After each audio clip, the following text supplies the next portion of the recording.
We must let go of the life that we have planned in order to have the life that is waiting for us.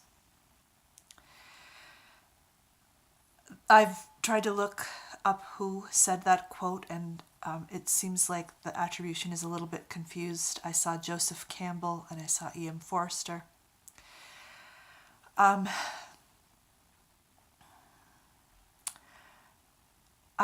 I think there are very few people in this world who could outplan me when it comes to planning life. And when I was as young as 12, I had huge goal books, and I had a very detailed plan about what I was going to do as I graduated from high school and went out into the world. And my plans were actually, I can look back now and say that my plans were actually they were my escape, because I really, really, really didn't like the life I was living as a child and as a teenager. I was always kicking against the pricks, and my way of dealing with it was to believe that it was temporary and that all I had to do was turn 18. Although I did try to do things while I was a young person, but I didn't feel like I could change the world, and I wanted to change the world. I wanted to change my world. I wanted to change all the world already back then. And I can honestly say that pretty much zero of my plans have ever come to be. My ability to execute my ideas and plans has been minuscule. And I've kind of learned reasons why. I mean, the kind of energy that I carry is Pisces, Aquarius, Gemini energy, which is very upper chakra, and as I've healed, I've had to learn to get into my lower chakras so that I can execute things with earthly materials. So I'm on that healing journey. But in reflecting on the past, like zero of my plans, and something that I cared about was I wanted to have a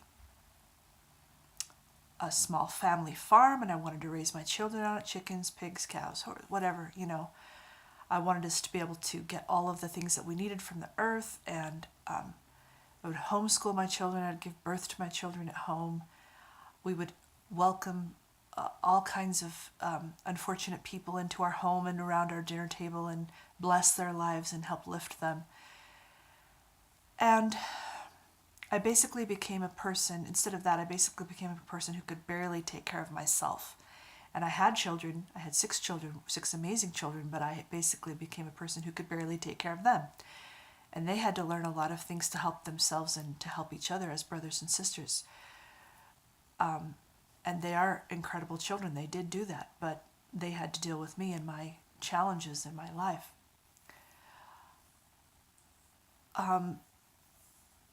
And there came a point once you hit, I never thought past 30 when I was younger, and then I hit age 30, 35, 40, now I'm in my late 40s. And looking back, most of my life has been a thrust to get back on track. Like, I gotta find that piece of land where our farm is going to be, and I've got to, do all that, and nothing has turned out. And so in reflecting on that, I have to cast that as a failure or what is it, I also want to say that, if I could, my plans include completely revamping this entire world, right? I mean, if I had the ability or the power at this moment, I'm still working on this. I'm still working on my plans. But I would redo the way cities are done. I would redo the way that just every social way that we have to do things. I would just start from scratch, and I would make sure that people are fed and cared for and loved, and there's no more war. And sometimes I have really detailed plans about how I can do this, and other times I don't. But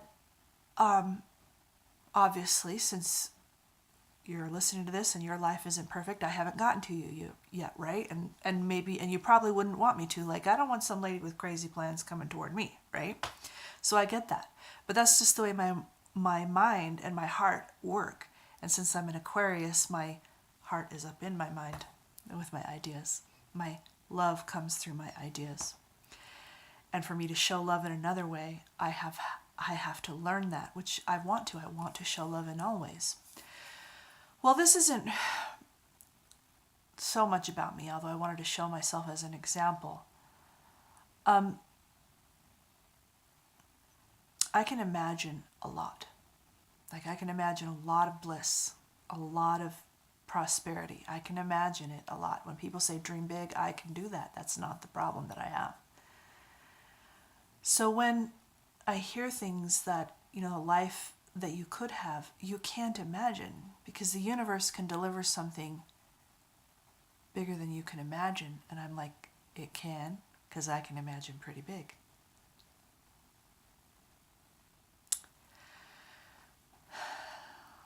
As I've healed, I used to think that my healing, when I was young, that my healing was going to be in the terms of getting things and becoming things, becoming a better person and getting more stuff, like getting more education, getting a husband, getting more children, getting more clothes, getting more friends. Just, I have to add it in because I'm starting at nothing and I have to add it all in. And I did believe I was nothing. I knew that. I knew it. But as I've healed, I have had to learn to give away things and let things go. That it's not all that complicated, that it really is pretty much about breathing and just meeting life where it's at, where it's coming to you, and not holding on to things, not holding on to stuff, things in storage boxes. I have I'm actually, my house is very clear right now, but for a few years ago, one of the healing things I did was, for a couple of years, I started clearing out things I was storing, like for, I don't know why I needed all those things. But I also had to give up my dream, like, Jen, you're probably not going to have a small farm. And I laugh about it because my farm kept getting smaller and smaller in my head, because I was going to milk goats and I was going to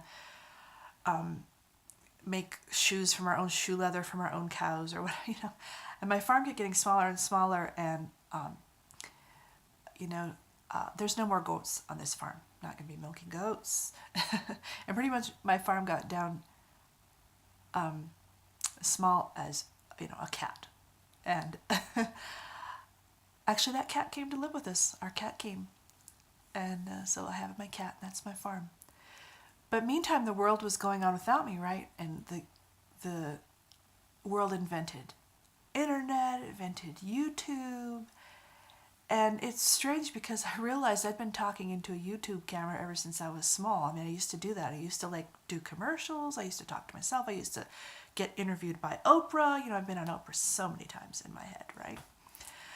And I think it's hilarious that I'm on YouTube right now, and that's all I ever was. I was a person meant to be on YouTube. But I couldn't have imagined that. And not that I'm famous or anything, but this is the way my talents flow, is into this. And I'm not interested in a farm now, but I am interested in probably some things that I couldn't have imagined, the way that I want to travel, and I wanted to get a whole bunch of degrees, like at school, have a whole bunch of degrees, and I love learning. If you could pay me to go to school, I would. But I do have a bachelor's degree, but I'm probably not going to do a whole lot of schooling. Maybe I will. But the ability that I have to keep learning from people and books and things like that, it's not that I'm not learning, but I'm learning it in a way that I hadn't planned. So this is all about my personal life. But when I look, the world is going forward. And there is going to be a new world. There already is a new world. It's already been born. It's just in its seedling stages. And not that we have to have this momentous occasion, but we kind of are all in agreement to be having this momentous occasions as the millennium has changed, the millenniums have changed and the century has changed, and we're still kind of in that. It's been 17 years, but 18 years. But we can always have a new world. But there are some interesting things happening. And I remember a time, and it was about 2012, when I felt like the world that I had grown up in kind of just left my body. Like it wasn't just my history, but it was like the history of someone else. Like it was the history of nobody that had ever happened, that it wasn't me. It wasn't in my body anymore.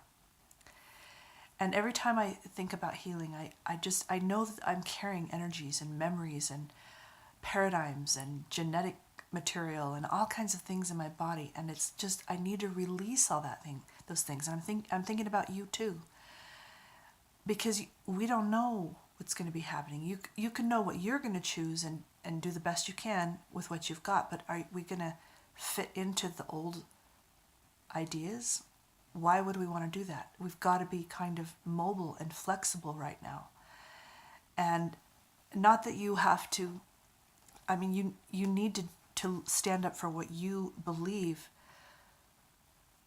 And there are some time-tested ideas and beliefs and actions that have lasted for centuries. But it's all also going to be a surprise. So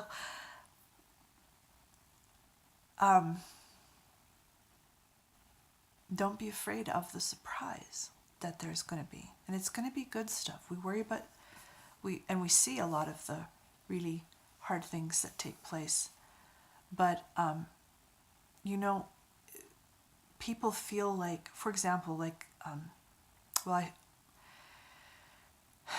I am actually an anarchist, and but even if you're not an anarchist, I think it's evident that the old ways of government are they're brittle now, and they're not helpful.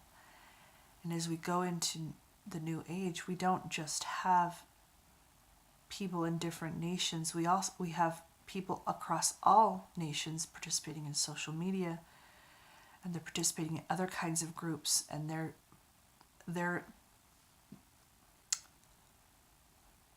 aligning themselves with ways of living that have nothing to do with the outer governments.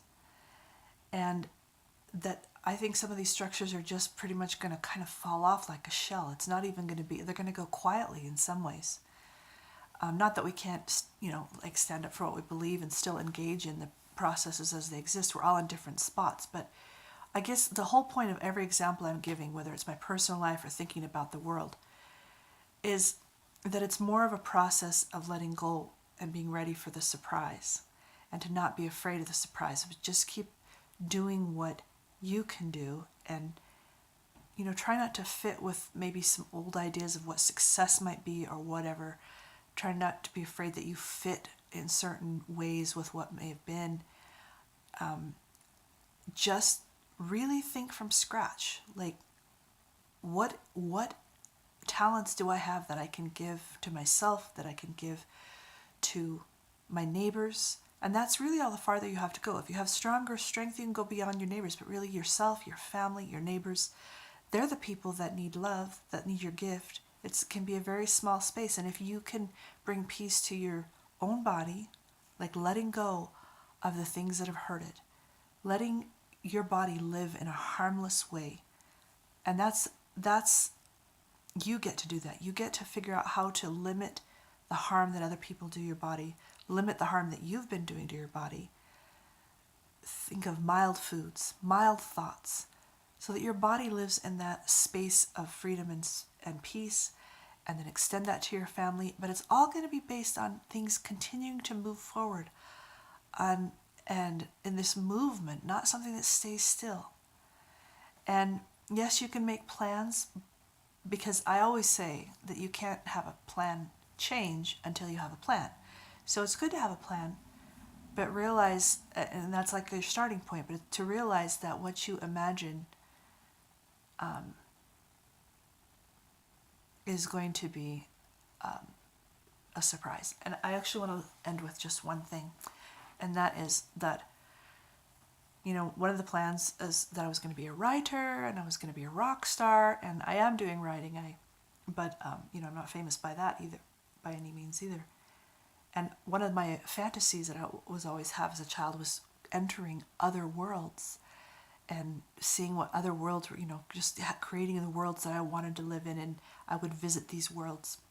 And it's funny to me that of all, I mean, those are all of them are big dreams, but it's funny to me that the one dream that came true was the one where I entered new worlds, because I'm not a famous author and I'm not a rock star, but I have done a lot of like virtual worlds and sim worlds and things like that. That's the one that actually came true. Was the one where I entered other worlds, which seemed the most impossible. So what I'm saying is you don't know what the shape of the next world is going to be. And it's not going to move like a smooth thing into the next, like kind of a contiguous way from what it used to be in the 20th century. And now moving, it's going to break and have some upheaval, and not necessarily bad upheaval, but like, or it's going to be like, oh, it's like this. Oh, I can see where that came from now, but I didn't notice that before. And there's lots of good things coming. It's not, there's still too much suffering, but there's really good things coming, and there are people who are working their gifts. And I'm just really excited about what it is. But if we can just keep bringing it back to ourselves, making peace for ourselves, and if everyone can do their own peace and letting go of the things that are hurting them, that are harming them, that are old and not useful for them, then at each individual points, it can move forward into something greater for everyone when you add it all up together. And don't be afraid of it, but have a loose hold and go into the life that is waiting for you.